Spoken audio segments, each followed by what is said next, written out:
Amen. Shalom, bien-aimés frères et sœurs dans le Seigneur. Je vous salue tous et soyez tous bénis au nom puissant de notre Seigneur Jésus-Christ de Nazareth. Alors, c'est moi, la sœur Marie de Jésus. Je viens aujourd'hui, c'est pour rendre encore un témoignage. Je pense que c'est le 3e des témoignages que je donne sur la chaîne.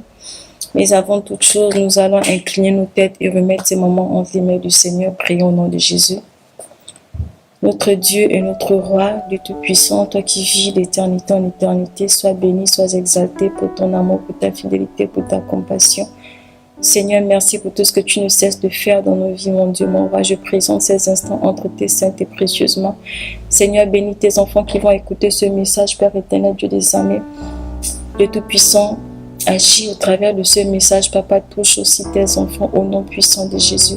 Je scelle ce témoignage dans le sang de l'agneau. Au nom de Jésus, nous avons prié. Amen.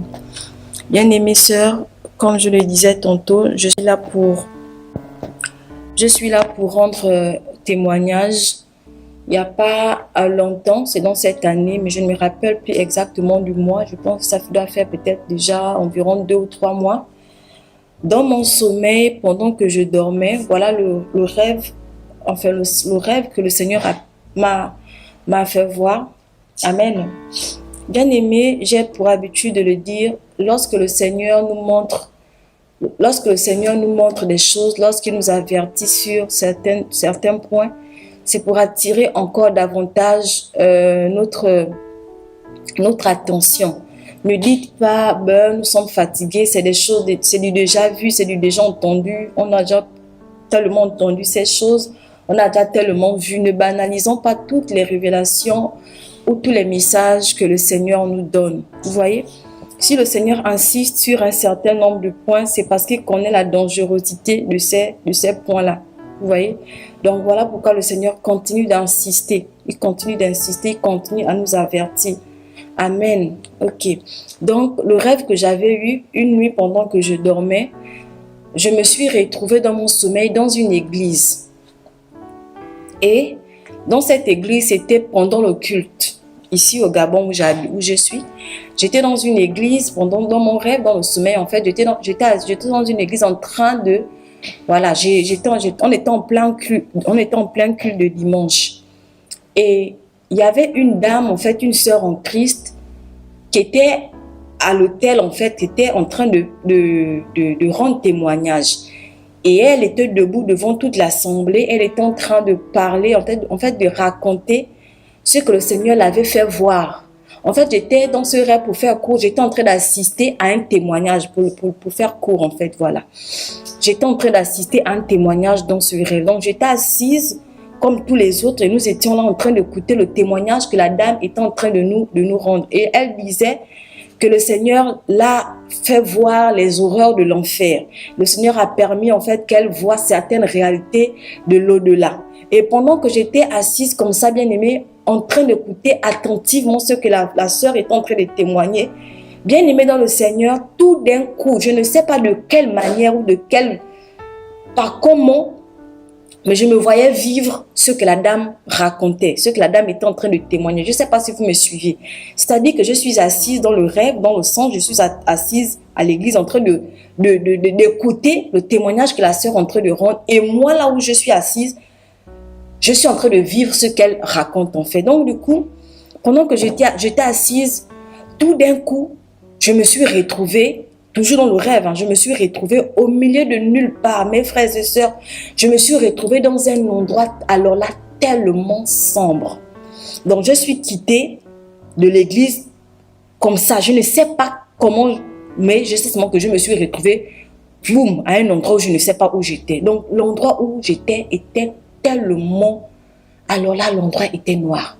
Je ne saurais vous décrire la noirceur de cet endroit. Vous savez, lorsque nous sommes ici dans le monde, lorsqu'il y a la coupure, quand il y a une coupure de courant, même si tout le quartier est dans le noir, mais on voit quand même quelques images ou quelques détails de la ville.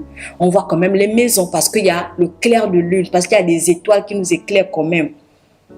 Mais là où j'étais, il n'y avait ni étoile, il n'y avait ni lune, il n'y avait ni soleil, il n'y avait ni lampadaire, il n'y avait même pas C'était un noir, je ne sais pas, mais en tout cas, le noir était fort. Je ne sais pas comment dire ça, mais c'était trop noir. Voilà.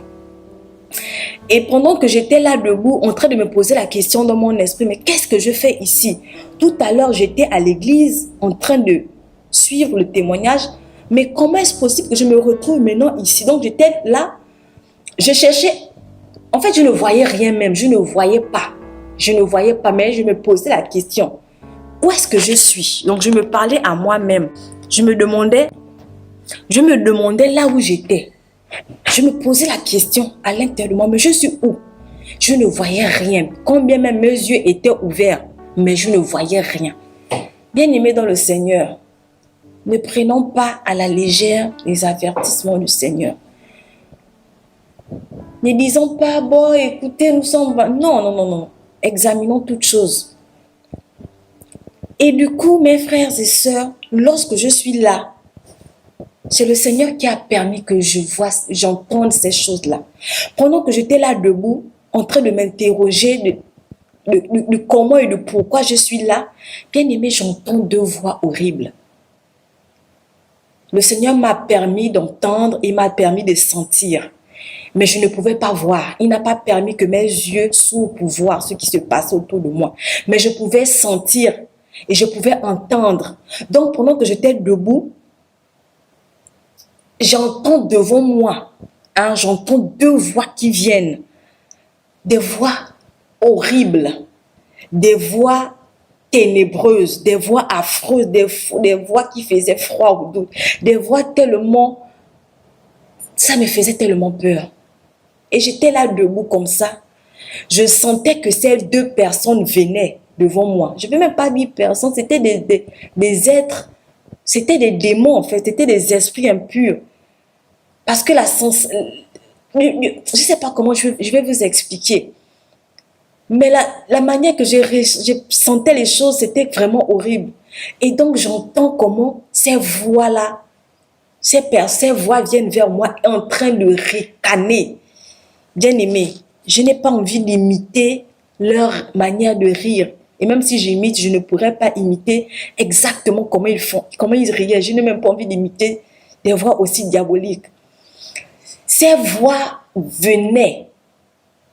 Au début, je sentais les voix loin, mais au fur et à mesure, je sentais comment les voix se rapprochaient de moi et les personnages bizarres là aussi, impurs, ces démons-là se rapprochaient de moi.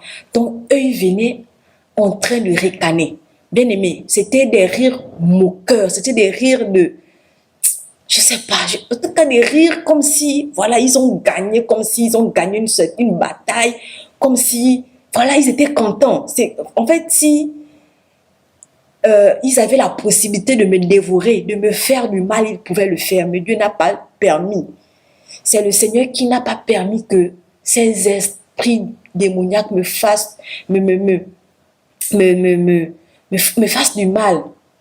Mais j'étais tourmentée en moi-même, j'avais très peur.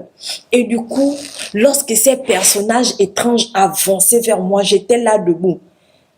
Je ne pouvais pas fuir. Dieu m'a, comment on appelle ça? Je ne sais pas comment dire, mais je ne pouvais pas fuir. Déjà que je ne voyais rien, je ne pouvais pas fuir. J'étais debout et c'est comme si Dieu avait permis que je reste là stable pour entendre ce que ces esprits allaient dire. Et si Dieu a permis que j'entende toutes ces choses-là, c'est pour venir partager avec le monde entier, afin que le monde entier sache ce qui se passe dans l'autre côté. C'est pas de l'amusement, mes frères et sœurs. Le monde spirituel est un monde rigoureux. C'est pas de la blague. C'est une question d'éternité. C'est pas de la blague, mes frères et sœurs. Si le Seigneur permet que nous entendions, nous voyons ces choses, nous ressentons ces choses, il dit pas tantôt d'une manière, tantôt d'une autre, mais les gens ne prennent pas garde. C'est lorsqu'on dort que le Seigneur vient nous avertir sur certaines choses. Moi, je fais ma part de vous avertir, quitte à vous de prendre au sérieux ce que le Seigneur est en train de nous dire, mes frères et sœurs. Donc, pour en venir à ce que je disais, les voix ricanaient, ça riait, ça rigolait, ça. Ah là là. Mes frères, rien que leur voix peut te faire uriner dans tes habits. Rien que leur voix, tu peux, je sais pas, rien que le son de leur voix, tu peux même, si tu pouvais même disparaître ou t'envoler pour fuir, vraiment, c'est très, très terrible. Rien que leur voix, ils ne m'ont pas fait du mal, hein. Ils ne m'ont pas touché, ils ne m'ont pas... Non, mais leur voix seulement, le fait de ressentir leur présence là, ça m'a fait quelque chose de terrible dans mon âme. Et quand ces voix se sont approchées de moi, je dis, ils ne m'ont pas touché. Ces esprits impurs ne m'ont pas touché. Ils étaient à quelques mètres de moi. Je ne sais pas aussi combien de mètres parce que je ne voyais pas. Mais je sentais qu'ils étaient quand même tout proches. Donc, pendant que j'étais debout, frères et sœurs, voici ce que ces démons ont déclaré. Ils ont dit, et je vais aussi signaler, merci Seigneur pour me rappeler, les démons qui parlaient en même temps. Il n'y avait pas un qui était bouche bée et l'autre parlait ou ils alternaient à chaque fois. Non, les deux parlaient simultanément. C'est-à-dire qu'eux parlaient au même moment. Ils étaient, vraiment leur voix était synchronisée. C'était vraiment, ils parlaient en même temps. Et c'est comme ça, en même temps, même quand ils riaient, quand ils ricanaient, tout, ils faisaient tout en même temps. Et ils ont dit, les deux esprits impurs ont parlé, ils ont dit, et quand ils parlaient, excusez-moi, j'aimerais préciser certaines choses. Mes frères et sœurs, lorsqu'ils ont commencé à ouvrir leur bouche pour parler là, leur voix n'était pas amicale. Leur voix n'était pas sympathique. C'est pas comme s'ils sont venus tranquillement et puis voilà quoi. Non, la manière qu'ils parlaient, la manière qu'ils prononçaient des paroles là, mes frères, mon frère, ma soeur, c'est comme si mon cœur là, c'est comme si ça voulait sortir même de ma poitrine. C'est comme si mon cœur voulait même sauter de mon corps. Je ne sais pas comment vous expliquer. Et ils ont dit, voilà les propos qu'ils ont déclarés. Ils ont dit, on vous a dit de ne pas mettre ces choses, mais vous n'avez pas écouté. Ils parlaient avec... je n'ai pas le mot pour dire. En fait, je ne sais pas quelle phrase quel mot il faut employer pour désigner exactement leur ton, leur accent, leur manière de parler. Mais en tout cas, ils étaient très fâchés, ils étaient très énervés, très en colère, très enragés. Voilà, je sais le mot, très enragés, comme si ils étaient bouillonnés, c'est comme si leur sang était, même ils n'ont pas de sang, je pense pas, mais c'est comme si leur esprit était en colère. Ils ont dit, on vous a dit de ne pas mettre ces choses, mais vous n'avez pas écouté. Et lorsqu'ils ont dit, on vous a dit de ne pas mettre ces choses, vous n'avez pas écouté, ils ont commencé à citer toutes les parures de Jézabel que les femmes mettent sur leur corps là. Ils ont commencé à citer, on vous a dit de ne pas mettre ça, ça, ça, ça. Vous connaissez de quoi il est question, toutes les parures, les mèches, les maquillages, les talons, les collants, les pantalons. Ils ont cité, la liste est longue. Ils ont dit, on vous a dit de ne pas mettre ces choses, mais vous n'avez pas écouté. Bien-aimé, j'étais là comme ça, comme une statuette en train d'écouter comment ils étaient en train de parler, mais je ne pouvais pas seulement les voir. Ils ont dit, on vous a dit de ne pas mettre ces choses, vous n'avez pas écouté, vous n'avez pas voulu obéir. On vous a dit de ne pas mettre ces choses. Ils ont commencé à citer les collants, les pantalons, tout. Ils ont cité. Après, ils ont dit, quand ils ont fini de citer, ils ont commencé encore à rire. Ils ont commencé encore à rigoler. Ah mais c'était terrible. Ils ont commencé à rigoler. Et quand ils ont commencé à ricaner comme ça, là, ils ont dit, il y a des femmes qui mettent des jupes transparentes. Et en bas des jupes transparentes, et en bas des jupes, elles mettent des jupons. Aïe, Seigneur. Je ne suis pas en train de dire ici que le jupon est mal. Non. Mais quand tu mets une jupe transparente ou une robe transparente, peu importe ce que tu portes sur ton corps, et que la chose est transparente, et tu mets le jupon en bas pour camoufler, pour que, en fait, tu as pensé que le jupon là va cacher quelque chose. En fait, non. C'est pas décent, c'est impudique, c'est de la l'abomination, une abomination devant Dieu. En temps normal, ton vêtement ne doit pas être transparent. Ton vêtement ne doit pas laisser apparaître, ne doit pas laisser voir ce qui se cache sous ton habit. Ils ont dit qu'il y a certaines femmes qui mettent des jupes transparentes, et en bas, elles mettent des jupons. J'ai tout de suite compris que quand on porte des jupes là, il ne faudrait pas que ce qui est à l'intérieur de la jupe là soit vu. Même si c'est le jupon que tu mets en bas, on ne doit pas voir ce jupon là. Parce que c'est une abomination devant le Seigneur, c'est de l'impudicité. En fait, quand tu t'habilles, même quand tu portes un haut, on ne doit pas voir ton soutien, on ne doit pas voir ce qui est à l'intérieur de tes sous-vêtements. Il y a certaines femmes, quand elles portent même le slip, elles mettent les jupes, le slip, le sous-vêtement est dessiné. Quand elles marchent, on peut voir le slip qui est dessiné, on peut voir la couleur du slip, ou bien on peut voir la couleur du soutien. Non, c'est une abomination. Tu peux mettre ton on appelle ça comment, ton jupon en bas de ta jupe, mais arrange-toi à ce que ton jupon là, quand tu vas sortir là, quand tu vas aller dehors, que ton jupon ne soit pas vu par ceux qui vont te regarder. Ton vêtement ne doit pas être transparent. Parce que ce n'est pas le jupon qui va cacher quelque chose. Non. Ils ont parlé des femmes qui mettent des habits transparents. Ma soeur, le vêtement ne doit pas être transparent, même si ton vêtement est décent. Mais si c'est transparent, dis-toi que c'est impur devant le Seigneur. Et vous allez remarquer, excusez-moi, je vais revenir sur le témoignage.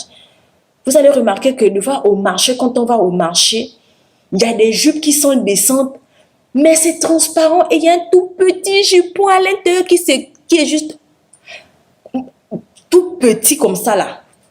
C'est une abomination devant le Seigneur. Ne mettons pas des habits transparents, mes frères et sœurs. C'est valable pour les femmes, c'est valable pour les hommes. Lorsque tu portes le soutien, voilà, le soutien est tellement, le haut est tellement transparent que tu t'assois, tu marches, on peut voir le soutien. Non, c'est pas bon. Amen. Alléluia, frères et sœurs. On ne doit pas voir ce qui est en dessous de notre vêtement. C'est une abomination. Ces esprits impurs là, le Seigneur a permis que j'écoute ce qu'ils disent. Ils ont parlé des habits transparents. Ils ont dit, il y a certaines femmes qui mettent des habits transparents et qui mettent en bas des jupons et ils ont commencé à rire. Donc regardez combien de fois ces esprits impurs se moquent de nous. Parce que quoi, nous sommes dans l'ignorance, mais aujourd'hui tu es délivré de l'ignorance. Ne porte plus des vêtements transparents.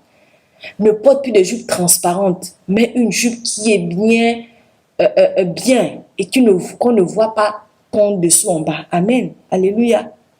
Et après cela, ils ont continué à parler. Ils ont dit, on vous a aussi dit de ne pas garder la colère, de ne pas garder l'animosité dans vos cœurs, de ne pas garder la jalousie. Ils ont cité les péchés qui sont dans le cœur. Eh, mes frères et sœurs, après avoir parlé de l'aspect extérieur, ils ont commencé à parler de l'aspect intérieur. Ils ont dit, on vous a dit de ne pas garder ces choses, les rancunes, les colères, les jalousies.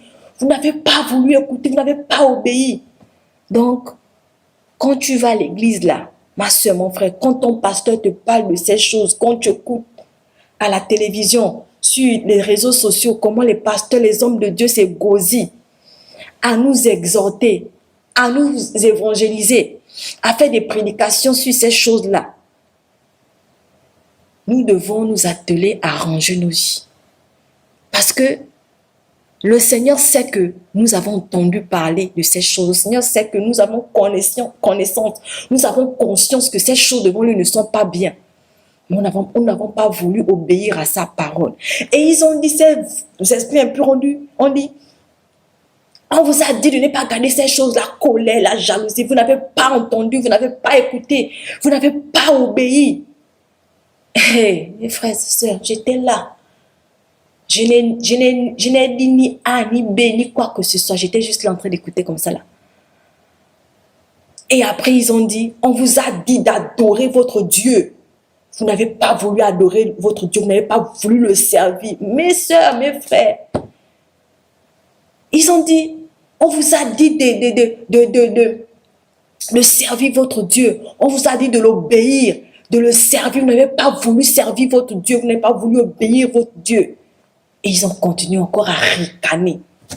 Bien-aimés dans le Seigneur, c'est de là, je me suis réveillée en sursaut sur le lit. Je me suis réveillée en sursaut dans mon lit comme ça là. Je disais, Seigneur, qu'est-ce qui se passe? Quel est ce rêve encore que je viens de faire? Bien-aimés dans le Seigneur, voilà le rêve que j'avais eu il y a environ 2 à 3 mois comme ça. Le Seigneur m'a fait vivre des choses. Il a permis que je vive cette réalité-là. Bien-aimé, toi qui écoutes ces choses, toi qui entends ces choses, arrange ta vie. Arrange ta vie, ma soeur, mon frère. Écoutez, moi qui suis en train de parler ces choses, je ne suis pas, comment on appelle ça? Je ne suis pas mise à la marge. Hein? Mais moi-même aussi, si je n'obéis pas à ces choses, je serai sévèrement jugée. Parce que ces choses passent par moi. Le Seigneur dit dans sa parole dans Ézéchiel que si la sentinelle voit venir le danger, n'avertit pas au peuple du Seigneur. Si le peuple du Seigneur meurt dans son iniquité, il redemandera le sang à la sentinelle. Mais si la sentinelle avertit le peuple que le peuple meurt dans son iniquité, le sang du peuple ne sera pas redemandé à la sentinelle. Je fais mon travail de sentinelle. Seigneur, je suis en train de faire mon travail de sentinelle. Le sang de qui que ce soit ne me sera pas redemandé. Je suis en train de vous avertir comme le Seigneur me l'a conseillé, comme le Seigneur me l'a recommandé. Bien-aimés frères et sœurs, le Seigneur est en train de nous parler tantôt d'une manière, tantôt d'une autre. Quitte à nous de prendre des résolutions pour notre vie. Bien-aimés, c'est une question d'éternité. On nous a beaucoup parlé sur les parures du monde. On nous a beaucoup parlé sur notre aspect intérieur et extérieur. Que faisons-nous de tous ces messages que nous recevons? Est-ce que nous banalisons ces choses? Est-ce que nous prenons ces choses à la légère? Ou bien nous examinons notre vie chaque jour? Ma soeur, mon frère, le dépouillement intérieur et extérieur se fait tous les jours. Ne te dis pas que bon, aujourd'hui, je suis déjà OK, je me suis déjà dépouillé, j'ai déjà tout jeté. J'ai déjà dépouillé mon cœur de tout. C'est bon, je m'assois, j'attends juste l'enlèvement, j'attends que je meure pour aller au ciel. Non. Le dépouillement s'est fait tous les jours. La parole de Dieu dit que celui qui dit qu'il n'a pas de péché, c'est un menteur. Ou il fait de Dieu menteur. Il n'y a pas quelqu'un qui va dire cela qu'il n'a pas de péché. Nous avons toujours des péchés à confesser à Dieu. Donc, ma soeur, mon frère, examine-toi tous les jours. Le dépouillement s'est fait tous les jours. On ne va plus se dépouiller. C'est lorsqu'on sera au ciel. Dieu nous aura fait grâce. Le jour que Dieu va nous faire grâce d'être au ciel là. Là, ce jour, on va aller se reposer. Mais tant que nous sommes encore sur cette terre-là, c'est une bataille perpétuelle. C'est une bataille de tous les jours. Ne te dis pas que je me suis déjà dépouillé, machin. Non. Par inadvertance, tu peux rentrer en possession d'un produit ou d'une chose abominable dans ta maison. Donc, ma soeur, mon frère, j'aimerais t'exhorter à te dépouiller encore davantage, à regarder encore à ta vie. Et j'aimerais aussi exhorter mes sœurs qui portent les chaussures à talons. Bien-aimés frères et sœurs, faites attention avec les histoires des talons. Parce qu'il y en a certaines sœurs, malheureusement, qui sont bien dépouillées, mais qui continuent à mettre des paires de talons. Bien-aimées sœurs, écoute ceci. Dieu, en te créant, sait le nombre de centimètres qu'il t'a donné. S'il aurait voulu que tu aies une autre catégorie de taille, il t'aurait donné cette taille. Même si tu mesures 1m45, 1m50, 1m, je ne sais pas combien, c'est la taille que Dieu a voulu que tu aies.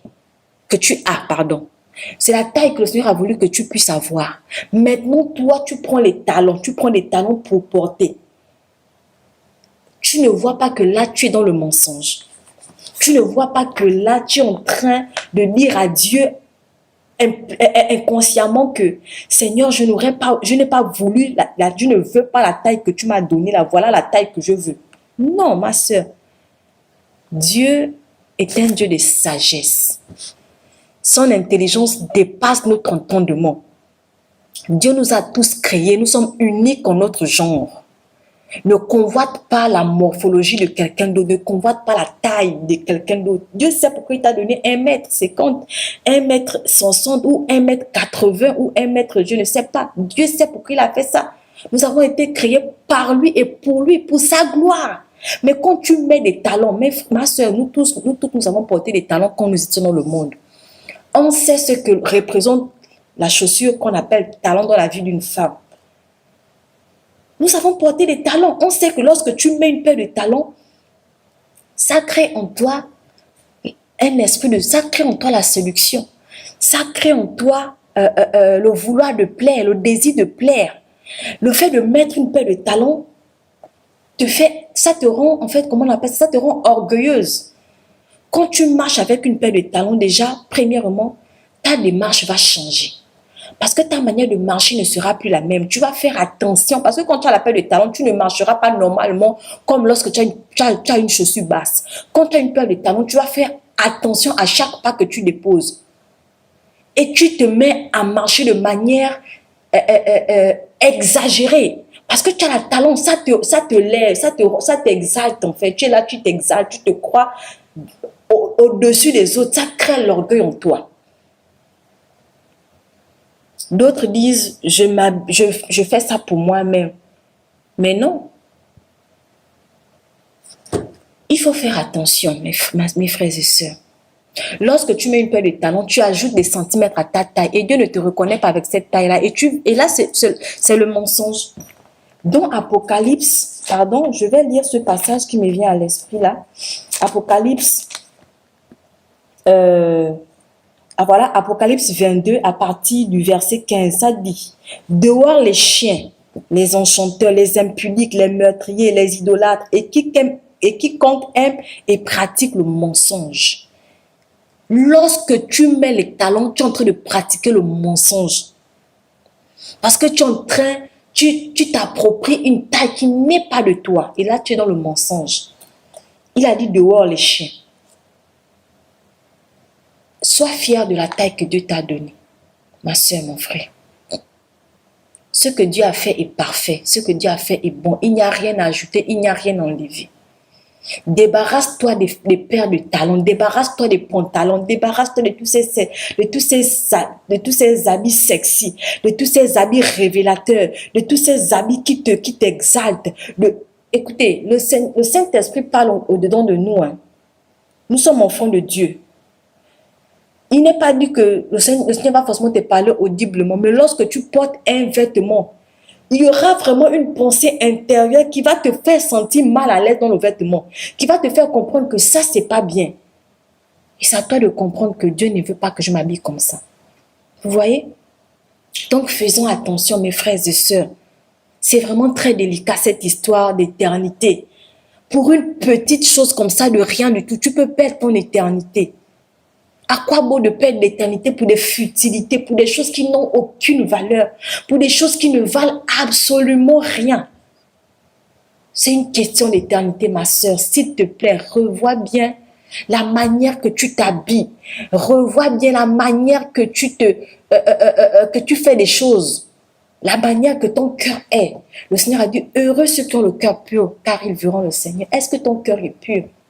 Mon frère, ma soeur, est-ce que ton cœur est pur? Est-ce que si Dieu vient aujourd'hui, peut te dire, bienheureux fils, rentre dans la gloire de ton Père, parce que ton cœur est pur. Revoyons nos vies avant que le jour du Seigneur arrive. Il a dit qu'il vient comme un voleur. Il ne va pas t'avertir pour te dire que je viens demain à telle heure. Mais ça va nous surprendre. Au moment où on ne va même pas s'attendre, c'est ce jour-là que le Seigneur viendra.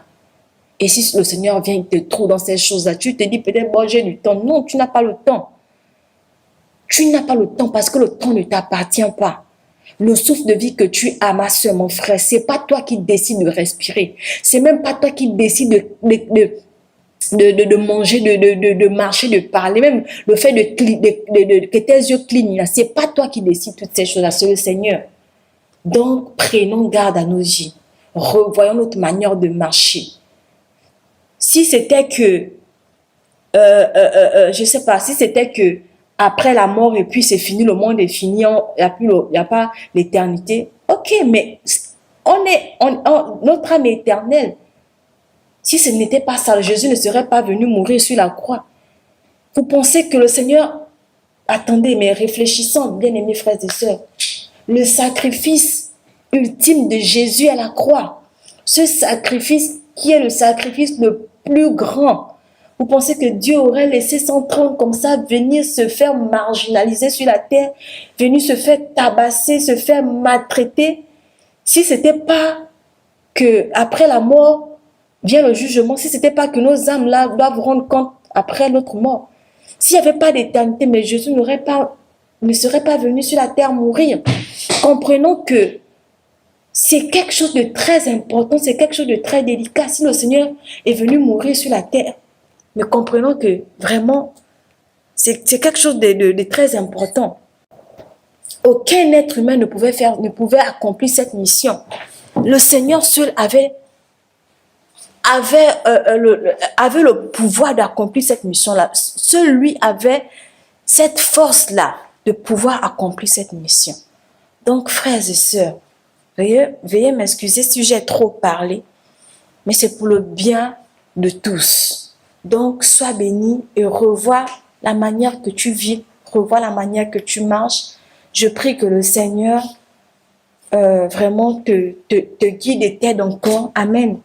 Voilà, donc je m'excuse si j'ai vexé, si j'ai blessé quelqu'un. Tel n'est pas mon objectif. Si j'ai blessé quelqu'un dans mes propos, veuillez m'excuser et que le Seigneur vous bénisse tous. Amen. Shalom, shalom. Soyez tous bénis. Amen.